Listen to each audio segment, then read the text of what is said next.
સુરત શહેરના અલગ અલગ વિસ્તારમાં 50થી વધુ મોબાઈલ ફોનની લૂંટ સ્નેચિંગ કરનારા 2 આરોપીને 15 મોબાઈલ ફોન તથા પલ્સર મોટરસાઇકલ સાથે ઝડપી પાડવામાં આવ્યા છે.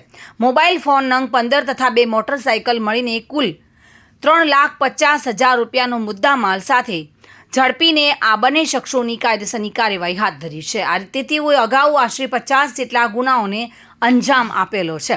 હાલમાં મળી આવેલ મોબાઈલ ફોન અંગે પૂછપરછ કરતા તેઓએ આ mobile phone modern town Shyamdham Chowk પાસેથી નાના વરાછા સરથાણા અમેઝિંગ સ્ટારની સામે મહાવીર ચોક પાસેથી ભવાની સર્કલ વરાછા પૂણાગામ સરિતા સોસાયટીના નાકેથી કાપોદરા લક્ષ્મીનગર પાસેથી વરાછા મુક્તિધામ અર્ચના સ્કૂલ પાસેથી આંબા તલાવડી ફૂલપાડા રોડ અમરોલી છાપરા ભાટ રોડ સરથાણા BRTS રોડ હાથી મંદિર સિંગણપુર સીમાડા 4 રસ્તા પાસેથી લૂંટી સ્નેચિંગ કરી હોવાનું જણાવ્યું હતું. પકડાયેલા આરોપી શાદિલ શેખ લતીફ દિવાન પોલીસે જહાંગીરપુરા ઇસ્કોન મંદિરથી આગળના ભાગે વરિયાપર રોડ પરથી પકડી લીધા હતા.